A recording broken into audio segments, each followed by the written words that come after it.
Join UF Hall of Famer and 14-year NFL vet Shane Matthews every weekday as he brings you all you need to know about your Florida Gators, including news, analysis, and opinions with some of the biggest names in sports.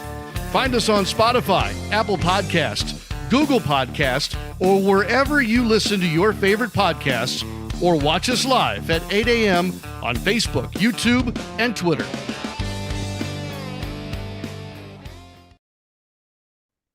Good morning. It's a live edition of PodUp with Matthews in the morning from the International Diamond Center Studios, locations across the great state of Florida, right there in Celebration Point in the heart of Gator Nation. Go check them out, International Diamond Center Studios. Also, Comfort Temp Heating Air is your number one local HVAC company. Comfort is our business. Peace of mind is our promise. Today's program, we'll have Buddy Martin from the Buddy Martin Show. We'll have former Miami Hurricane quarterback, national champ, Gino Toretta, also Heisman Trophy winner, will join us. If you missed it last night, Bucks, Baker Mayfield, tremendous drive there to win the game, and then the Chargers defeat the Raiders. Let's go to the Titan MR Hotline, courtesy of Comfort Temp.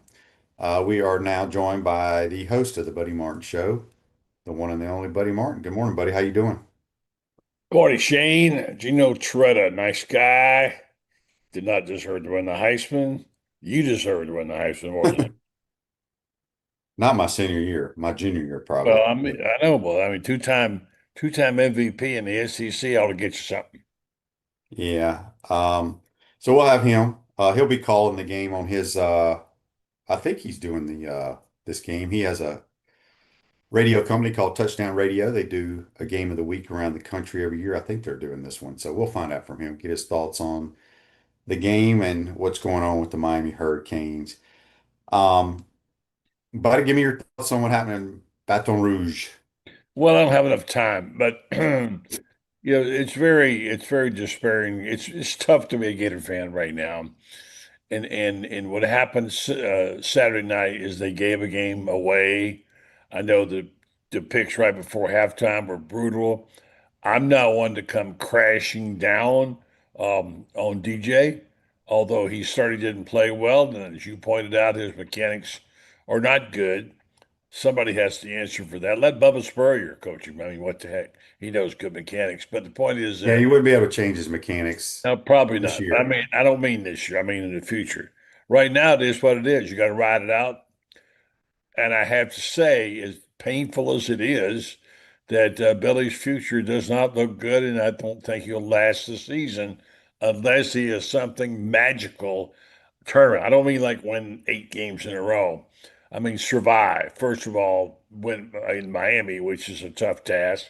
7.5-point favorites, and so yeah, what happened was, you pointed out you don't think LSU is a very good football team, and a not very good football team was able to beat Florida in a game where the defense played at times brilliantly. The offense had its moments, but you cannot have 5 picks and win any game. And so I felt bad for DJ because, after all, he was the darling of the whole party 2 weeks ago. Everybody loved him, and now they're coming down on him hard. I mean, I understand the frustrations the Gator fans have, being 1-2 and Billy being 20-21. They're calling for his head. But I mean, here's a question I have to ask. It's painful to face. Are Gator fans quitting on their young quarterback after one game? Well, I hope not. I mean, guys have bad games, but he just hasn't played well this year at all, I guess.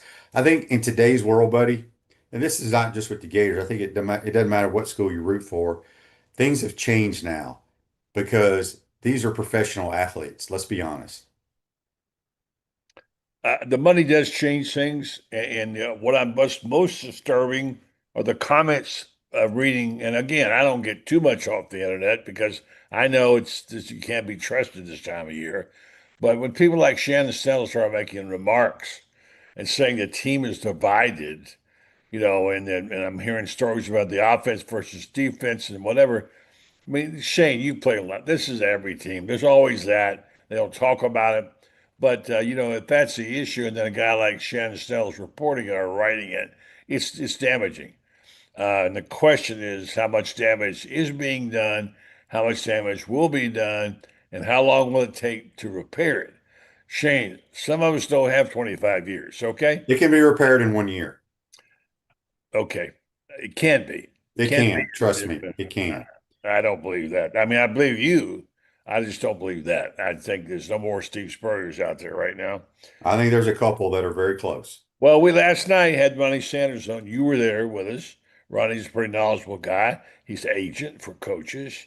He's been around. He knows people. He's good friends with coaches.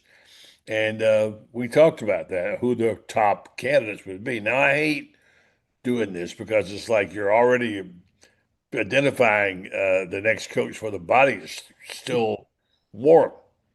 He's not, he may be a dead man walking, but he's walking, and it is possible. I don't know if it's going to happen, doubt it, but it's possible.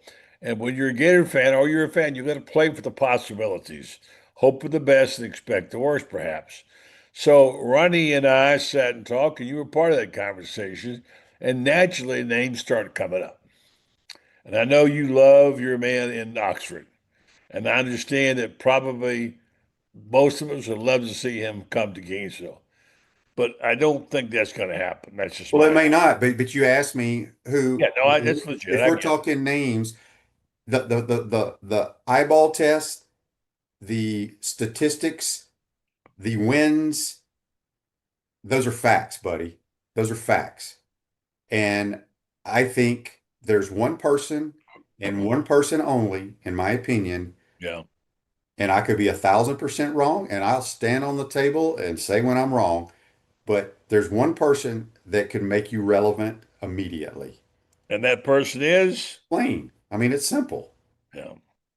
I like Lane Kiffin. I would like to see him in Gainesville, but it's like when you're a young kid and you have no money and you go window shopping for a bicycle that costs $200 and your parents can't afford it. I mean, there's a lot Buddy, of things that come with that. we can afford it. No, I don't mean afford it financially. I mean, the fact is, this is my cold opinion.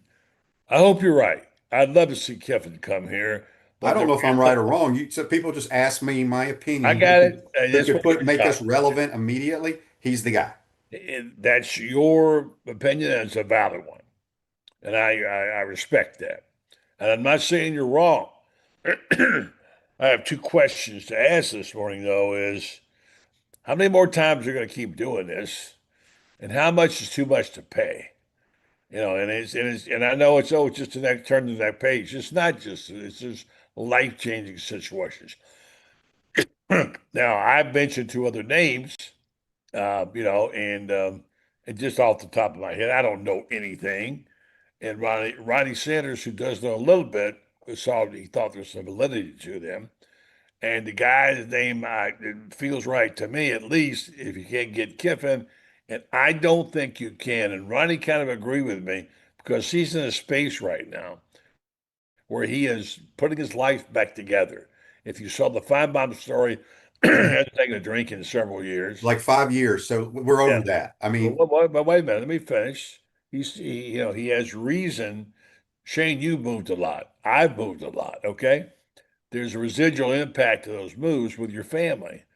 He is apparently trying to put some kind of family together, and his daughter, who is John Reese's wife's daughter, or whatever, she isn't moved there, and she loves it. And she said to him, "So I moved here to be with you, and now you're leaving." That was when the Auburn game was up.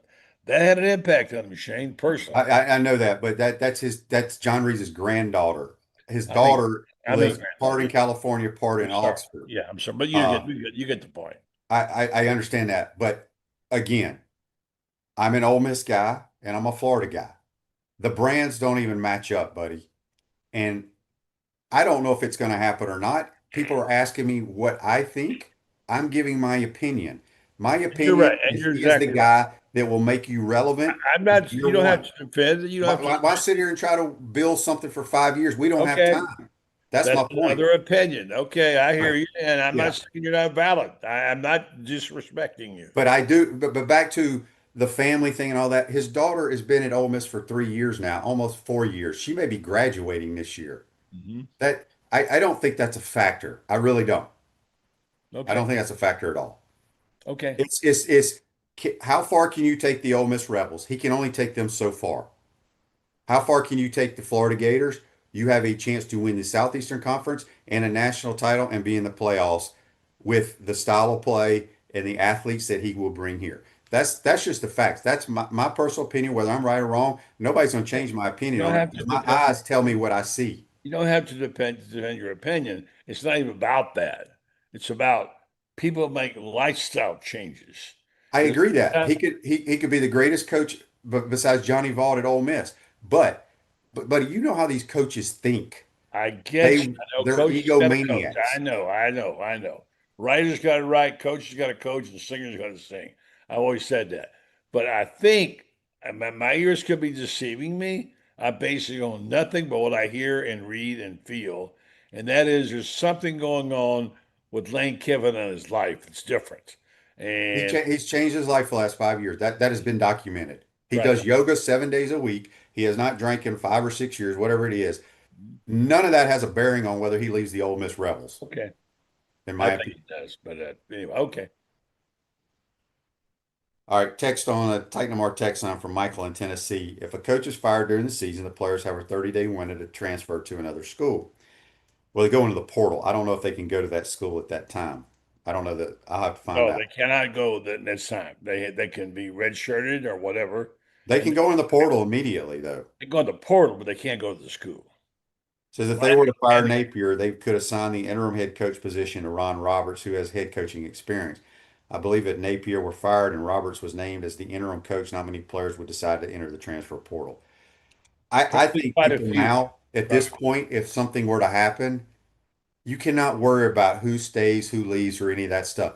That's why, in my opinion, you hire a person whose roster is damn good year in and year out, and they have dudes. And like I said, I may be in the minority. I don't care. I just, I'm like everybody else. This would be our fifth coach in 15 years. Some of us don't have much longer to sit around and enjoy Gator Well, that's football. exactly my You point. cannot miss the next time you swing. You cannot. Oh, It that's has to right. You be can't. a definitive guy who has done it somewhere. Yeah, Shane, speaking for my generation, some of us don't even feel like good about buying green bananas.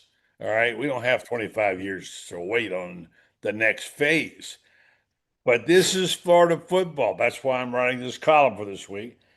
Florida football is and always has been a blood sport. Always. For the 60 years I've followed it, it's a blood sport. And it's costly. And it's difficult and it's painful. Gator fans are not patient, as we know. We got a text here on the Titan Mar text. And by the way, Facebook is not working for some reason. Um, this is a text from Jimmy. Jimmy says, but Lane lost to Billy Napier last year. I don't care. That does not matter to me. I don't, just because you lose head to head, who cares? Well, None it's of a that valid matters. comment. It's a valid comment. Okay, so all right, let's do that then. Let's say Brian Kelly lost to him last year. Mhm. I don't worry about head to head matchups. I worry about the body of work in a program. That's what you look at, in my You opinion. don't like the program the way it's going. Again, I don't care about head to head matchups. I don't care who has never won an SEC championship game or been in the SEC championship. That does not matter to me. There's only a handful of people that play for the SEC every year. It's freaking Georgia and Alabama for the most part. Yeah, 6 teams have won everything the last 20, 30 years. Let So, me buddy, ask, let me ask you this: who would you like?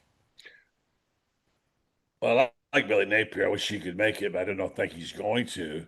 I mentioned mine last night, and I put your guy, Lane Kiffin, at the top as a wish list. But Lane ain't coming. I'm telling you, that's my opinion.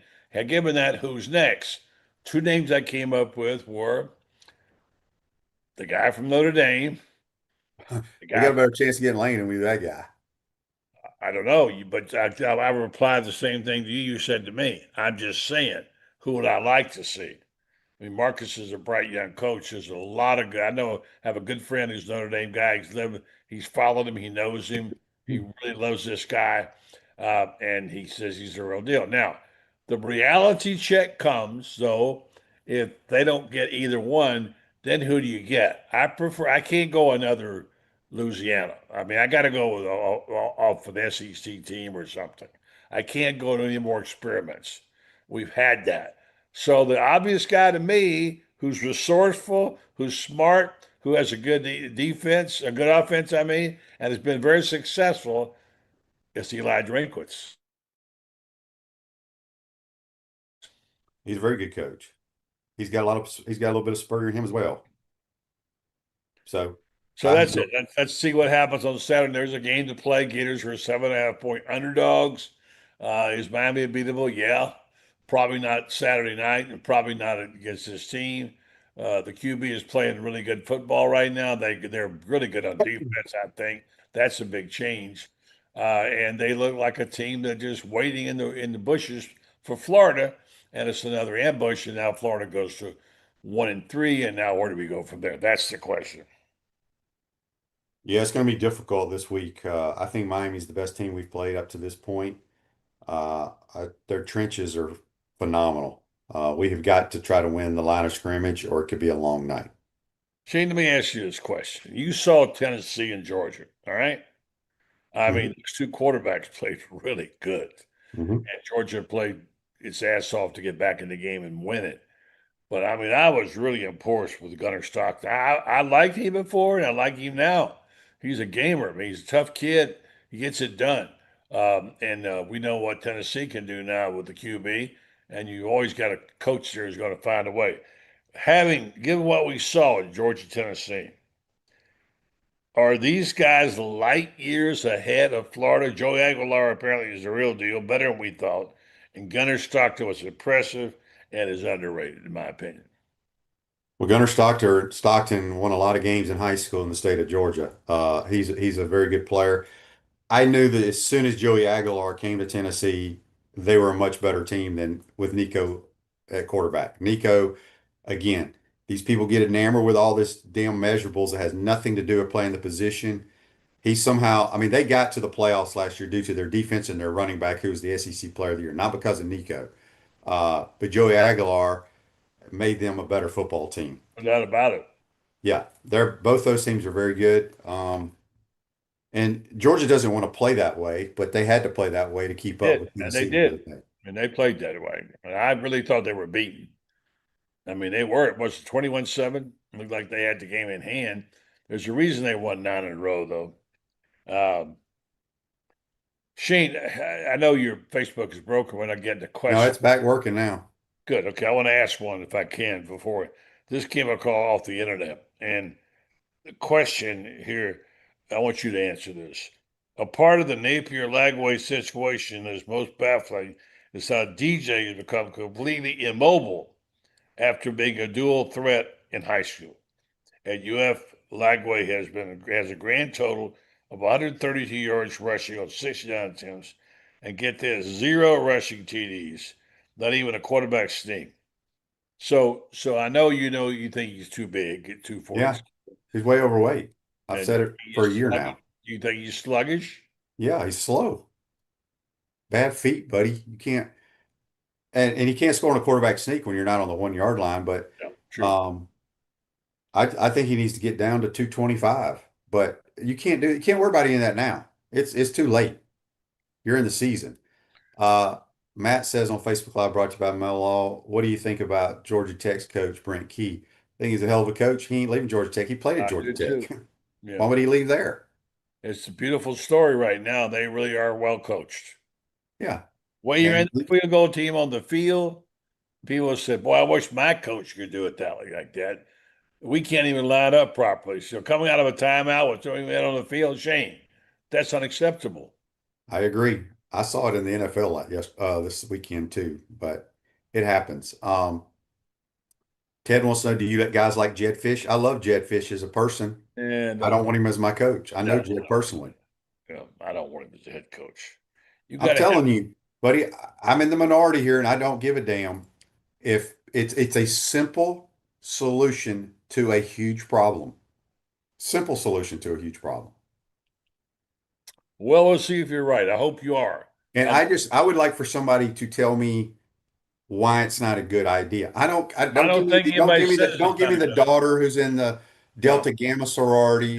I'm not using that excuse. yeah. And we know how Lane was a wild man, but he has changed. And the results on the field show that he's a damn good football coach. No doubt about it. And I'm not saying you're wrong. I'm not saying you're wrong.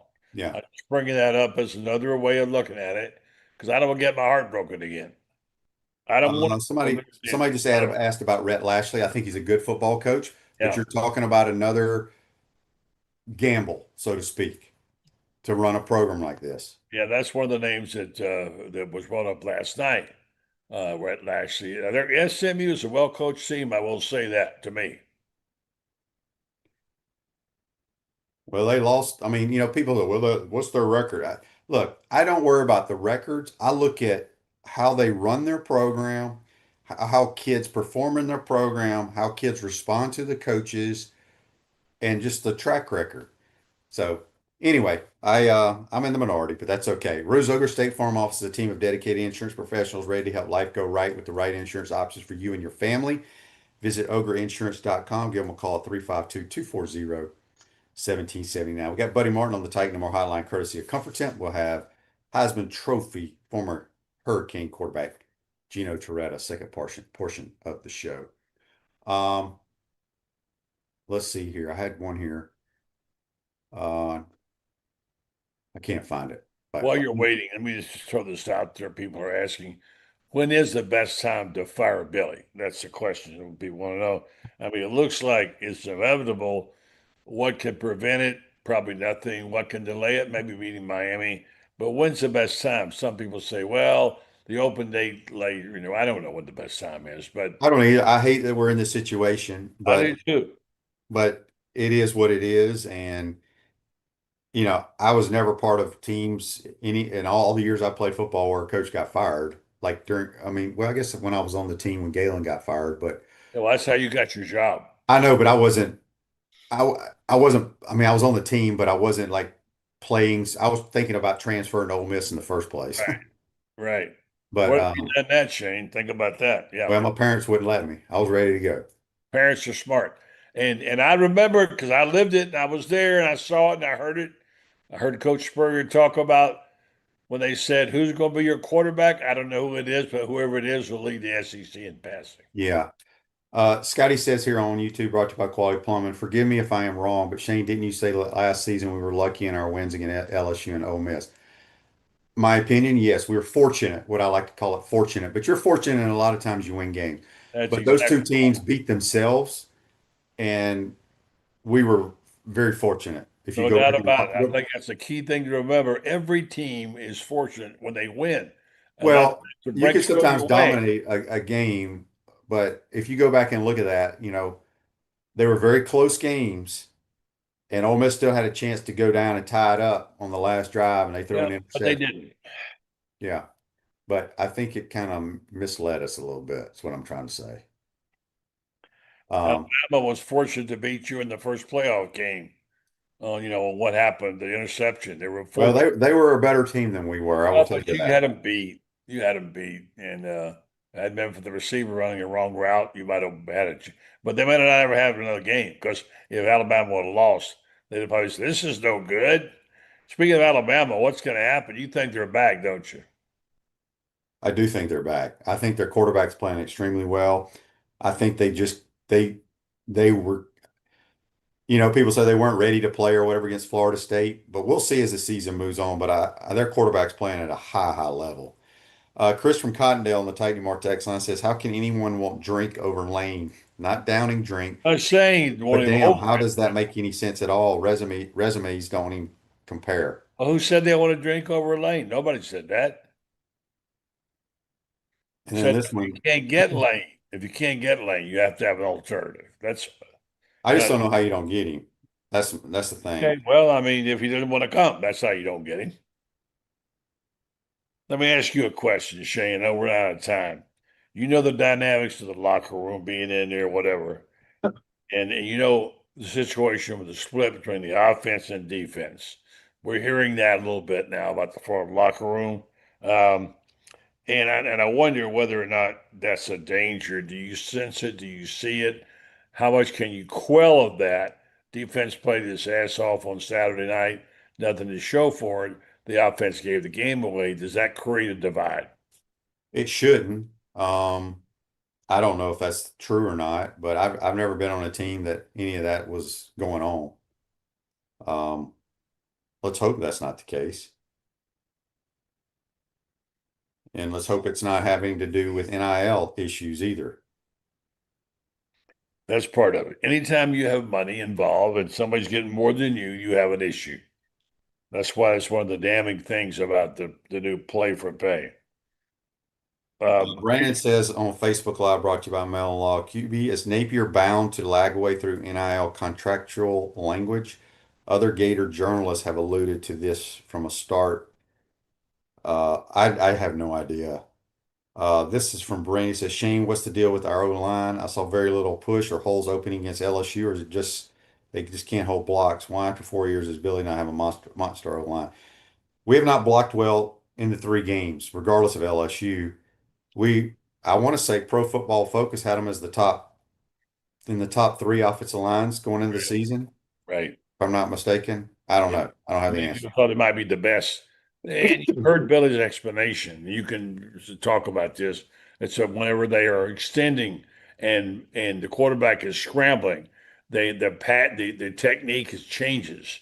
Yeah. They're blocking and then the pot gets clean and then he moves and they have another launch point. Do you believe that's true? It's very true.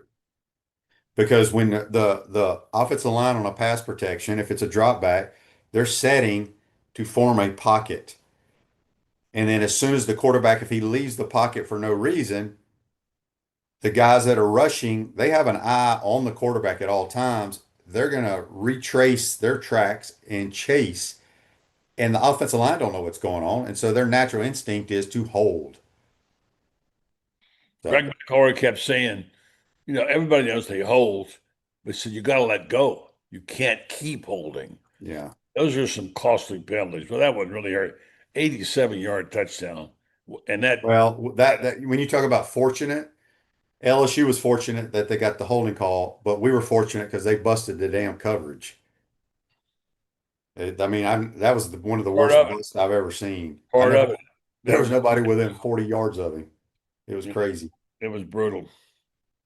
All right, we gotta run and get to Gino, buddy. Appreciate your time. Thank you, We'll Shane. talk to you next week. All right, man. Thank you very much. That's Buddy Martin. Join us on the Titan No More Hotline. Quick timeout. Come back. We'll be joined by Heisman Trophy winner Gino Toretta of the Miami Hurricanes. You're watching and listening to PodUp with Matthews in the Morning from the International Diamond Center Studios. We'll be right back. Our premium sponsors are Campus USA Credit Union, International Diamond Center, Meldon Law, UF Health Orthopedics and Sports Medicine Institute, JF Hayden Craft Liqueurs, Florida Cracker Kitchen, Los Linderos Tequila. Gridiron sponsors are Baker Sporting Goods, Comfort Temp, Electronics World, Florida Victorious, Gallo Car Wash, Miapa Latin Cafe, Peachland Dental, Quality Plumbing, Ruse Ogre State Farm, Silverback Concrete, 84 Lumber, Big Mills Cheesesteak, Celebrate Primary Care, Dowling Signs, Gator Bait Media, Gator Dominoes, Ironwood Golf Course, Tropical Smoothie Cafe, UF Bookstores, Nest and Wow, MG&A Wealth Management. Watch and listen to us live on Facebook and YouTube. Listen to the podcast whenever on Apple or Google Podcasts, Spotify, or wherever you listen to your favorite podcast. Remember to like, follow, and subscribe so you don't miss an episode. To become a sponsor, call my man Freddie at 352-284-3733. Naysayers. Setbacks. Injuries. Life throws a lot of hurdles your way. The key is just keep jumping them.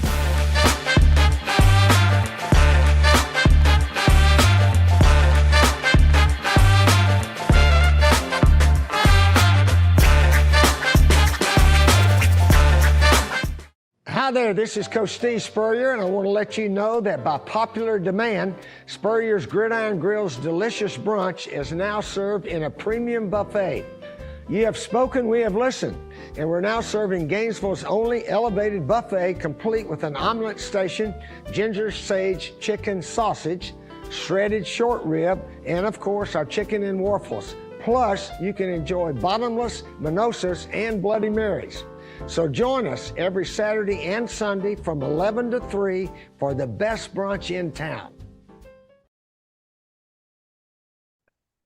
Welcome back to the International Diamond Center Studios. Florida Crackers, the brand for original Floridians, great food and southern hospitality in the center of the universe, Brooksville, Florida, floridacracker.com. Back to the Titan and More Hotline, courtesy of Comfort Tent. We're joined by the old Heisman Trophy voter. Oh, not voter. That's Brent Beer. This is the Heisman Trophy winner, Gino Toretta from the Miami Hurricanes. Good morning, Gino. How you doing, buddy? I'm doing good, Shane. Yeah, we have a Heisman Trophy voter, Brent Beard, that comes on Thursday, so I'm so used to talking about him. But let's start. Obviously, Miami. I think they're pretty good, man. I think the trenches are outstanding. Just talk about what you've seen from the Hurricanes in 3 games. Well, got a chance to see him against Notre Dame in person, broadcast of that game. Yeah, they're Mario, obviously being an old line coach, he wants to build inside out instead of outside in. So they've invested heavily in the offensive line, defensive line. They had some good pieces last year. I think some guys didn't kind of live up to their billing, if you will. Now with free agency and college football, and our secondary was suspect. It seems like he's had 3 of the best recruiting classes in the ACC the last 3 years.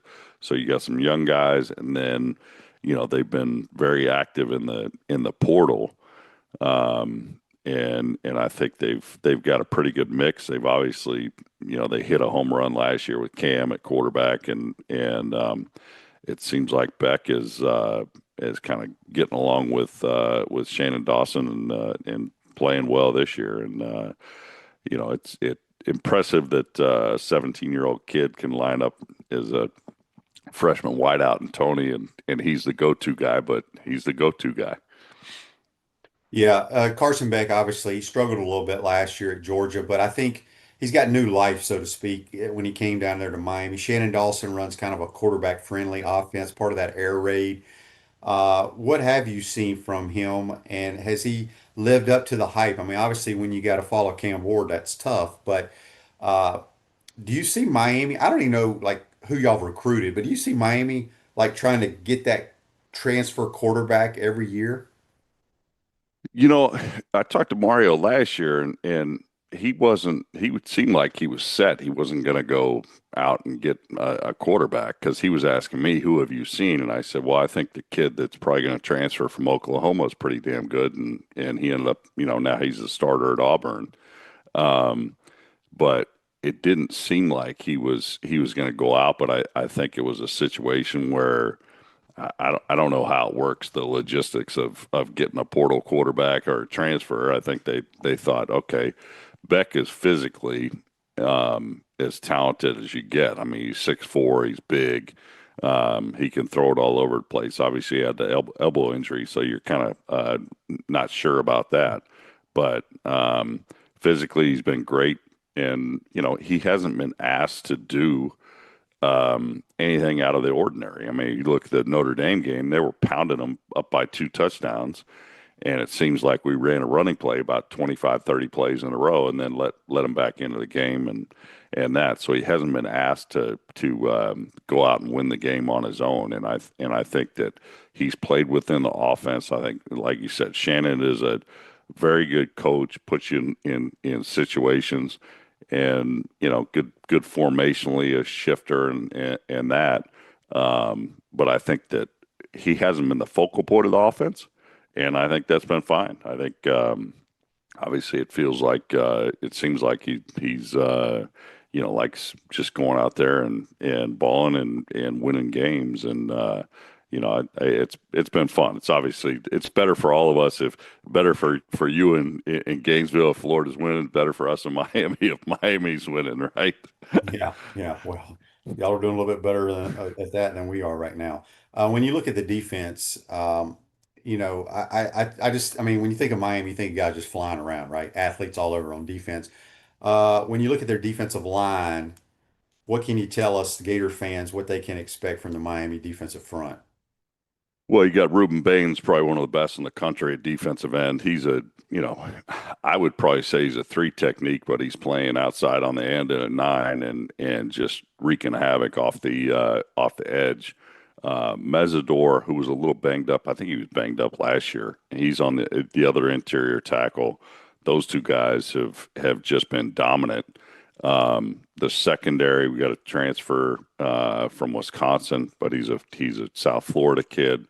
And that's really been the difference in the defense. We have a secondary because last year they liked running a lot of man free blitzing, and they couldn't match up with anybody. It seems like they've kind of righted the ship there. There's some different looks that the DC's given the other team, bringing pressure and things like that, and they seem to be getting there. So it's everything's worked so far. I would caution though, listen, I mean, obviously Notre Dame was very highly ranked. Notre Dame's 0-2. I mean, how good is good? I mean, it's like you watch the NFL for the first 4 weeks of the season. Now they don't have a preseason, and you don't even know. Like, I mean, the Dolphins, they're not very good. They've never lined up and played together. It's like, man, old days we played. What do you have, 5 or 6 preseason games? Right. You were ready to hit somebody. Now it's you don't even know if they can hit. So I think that Miami has started off right. I just caution the I guess it's the overhype or the winning the Heisman in September award that it usually doesn't work out well for you, but when it's December. Question for you here, Gino, on Facebook Live, brought to you by Mel Law. Andy says, how important has James Brockermeyer been as an anchor to the offensive line? He's, you know what? I'd have to pull up my depth chart, man. You're pulling up. Hold on. He's the starting center. He's the center. Yes, he's started a transfer. At Alabama, then transferred to TCU, and now at Miami. Well, so you talk about quarterback center. So he's transferred. We had a transfer center last year, I think from was he from UCF? And then Brockmeyer he's on his third school, but he's been good. I mean, he's been very good. And listen, Inez Cooper, the right guard, 6'6", 350. Maui Noah's 6'6", 350. I mean, they're enormous. Like you just look at the right side of their offensive line.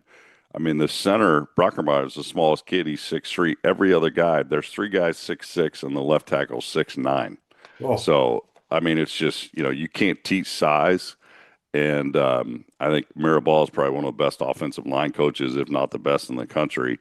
And, man, they came out. I mean, Notre Dame just kind of wilted in the heat and humidity. They were out of gas at the end of the game. And, but Brockermeyer's been good. I mean, I was concerned with that because they got a transfer last year at center, last year at center, and then they did it again this year. So it seems like Mario's done pretty good if there's a position that's not going to have experience, instead of maybe putting a freshman, sophomore in there that's he's not sure of.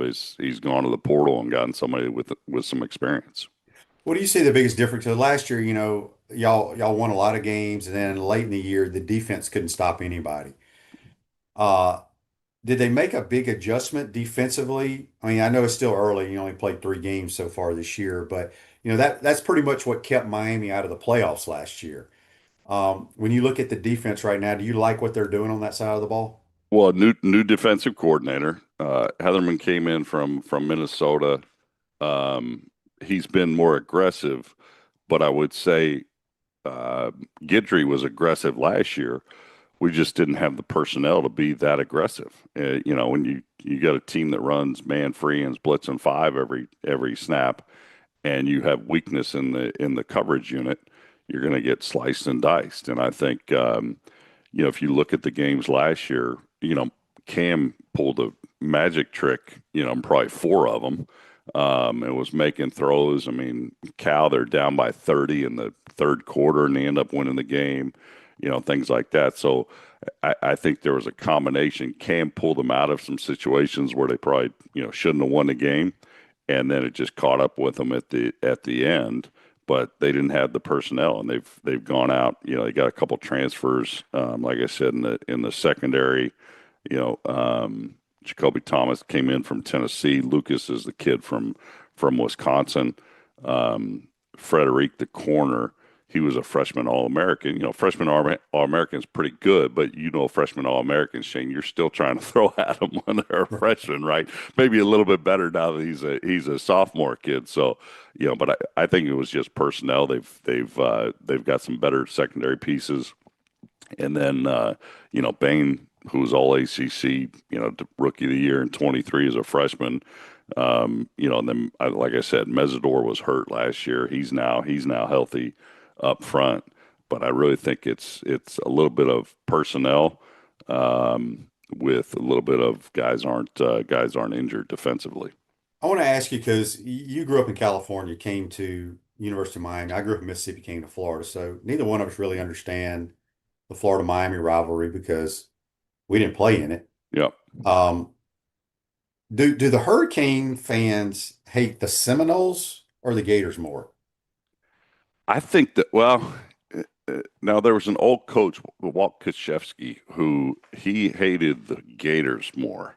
I think the fans, it's generally the more venom towards Florida. And if I recall right, it was probably a game. Hell, Shane, we were probably 4 or 5 years old. I think they ran like a fumble rooski or something. I don't know.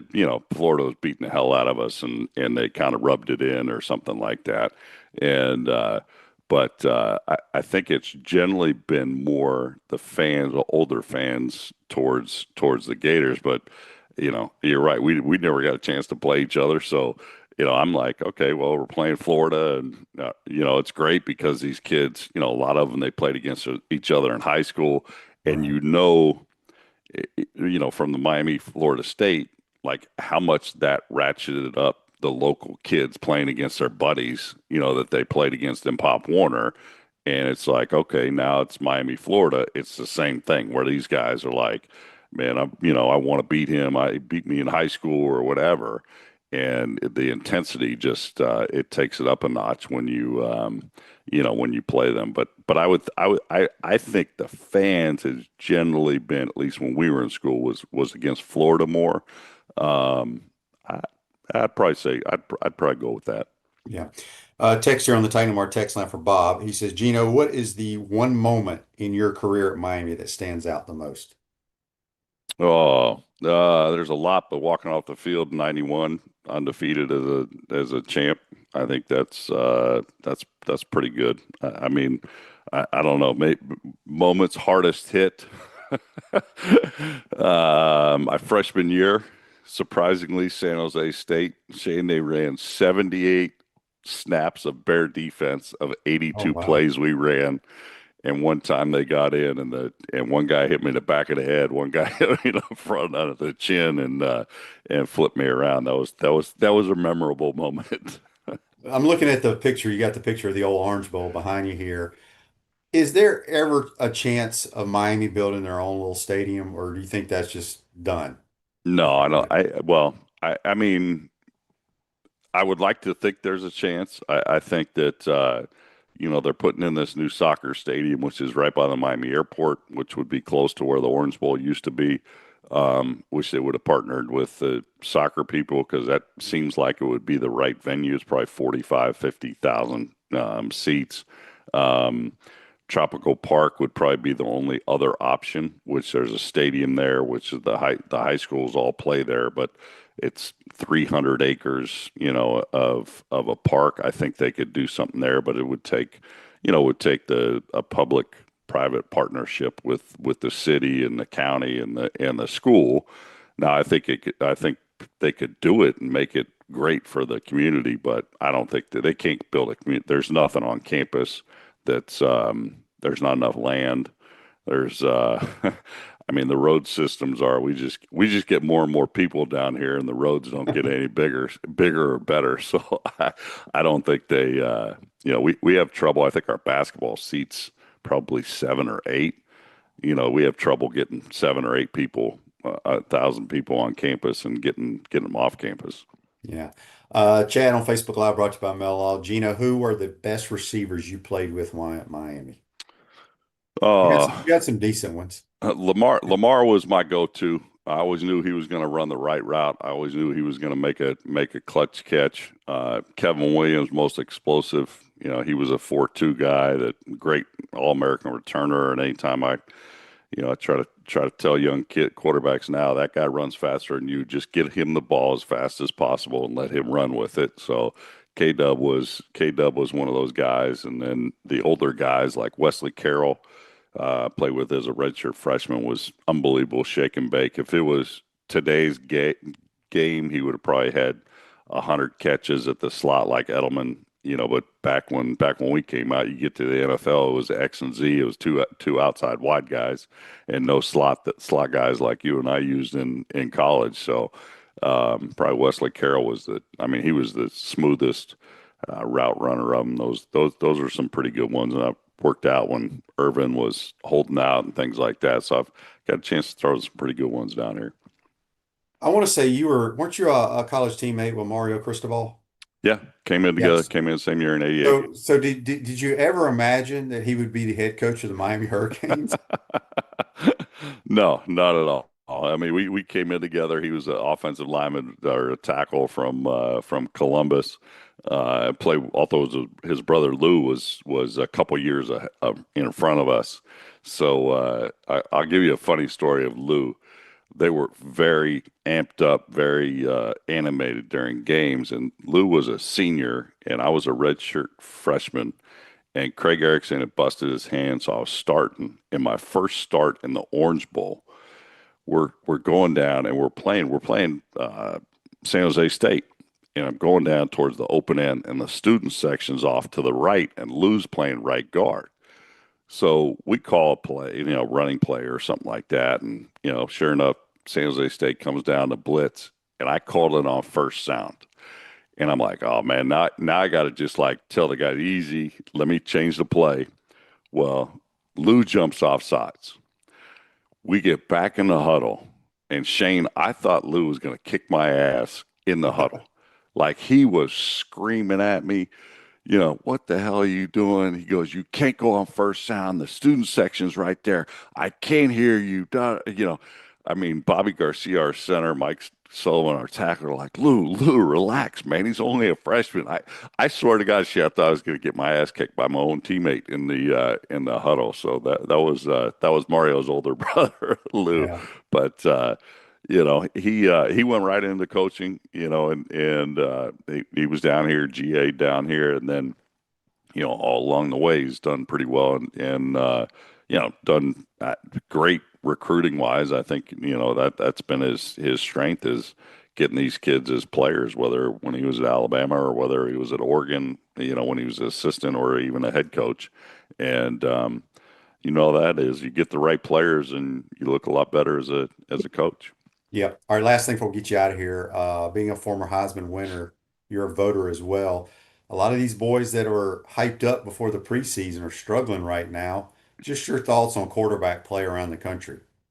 Well, I would say this. You can't, I'd probably go back to Geno Smith. I think Geno won the Heisman in September. He had about 15, 20 touchdowns in September, and everyone's like, he's going to win the Heisman. It's like, season's awful long. You get to conference and rivalry games. That's gonna seal the deal for winning any trophy. I generally don't pay attention to all of these odds. It's kind of funny. It's like, Arch Manning, he's the front runner. I'm like, Arch Manning hasn't even played. We don't even know. We don't even know his personnel around him. Is his backs good out of the backfield? Are his wideouts any good? Is his offensive line any good? I'm like, so that's kind of funny. The one thing I have noticed, we did the Miami Notre Dame game. I like Carr, their young redshirt freshman quarterback, but they got into a situation at the end of the game and they needed to run a 2-minute drill, and they can't run a 2-minute drill. I mean, they had almost 2 minutes to go. They probably ran 2 plays of significance, and he got sacked twice. Well, I mean, you can't. Those are things as a redshirt freshman that you learn with those reps in practice. But 2-minute drill is repped once a week, and they probably didn't do much in the summer. We go to I did the Iowa State game. Iowa's quarterback has won 50 games in his career at the FCS level. They get to the end of the game. They got to run a 2-minute drill. He's a transfer. He doesn't know the calls. He takes 2 sacks. Oh, And I'm just like, that's where what we lose, like those little detailed points in watching quarterbacks play. I'm like, these guys they haven't repped a 2-minute drill in their own offense. Because I would probably say, even like when Jimmy left my freshman year, and so we started our next year, and Craig Erickson is a new starter and Steve Walsh turned pro. And the first couple games, so Craig got hurt in game 3. The first game, whoever we were playing came and blitzed, and Craig audibled an old offensive call from Jimmy's offense, because that's what Craig knew more than, I mean, all I knew was Dennis's offense, because all I was doing the scout team in my freshman year. It was fine because you had an experienced team, and we were using hand signals for the receivers, so they didn't really care what the protection was. And the offensive line knew what they were doing, based on the call. But, if Craig Erickson did that with the spring, with the fall practice, and you get these guys coming in late and then learning a new offense, it's not going to go well. And I think that's where, you look at the quarterback play. It's like you have to pare stuff down where it becomes such a simplistic offense for these guys, because they don't know an audible check. They don't, it's like Iowa State, Shane, I swear to God, they had 11 guys. All of the offensive linemen had wristbands. really? So like everybody's standing at the sidelines and they're like flipping up their arm. And I'm like sitting there, I'm like, I mean, come on. I mean, even the offensive linemen are looking at the sidelines for the play. So, I've never seen that. That's crazy. yeah, it's a different deal. It's a different deal today. I wish more kids were taught here. This is what we want to do. Go out there and lead them and make the decisions out there on the field you see fit. No doubt. Gino, appreciate your time, my man. We'll see you in the press box Saturday night. Hopefully it's a good game. In the absolute worst location in the world to broadcast the game, in the corner. And the worst part, Shane, is it's the opposite corner. So if you look up at the monitor and try to figure out who made the play, they're going in the reverse direction of what you're watching. Oh boy, this should be fun. It should be fun. But I'll see you on Saturday. All right, appreciate your time. That's Heisman Trophy Gino Toretta. Join us on the Titan More Hotline, courtesy of Comfort Temp. Florida Victorious, proud NIL partner of the Florida Gators. Join today to help make Florida victorious. We'll be here tomorrow, folks. Appreciate everybody chiming in. Again, thanks to Buddy and Gino. Have a great day. See you then.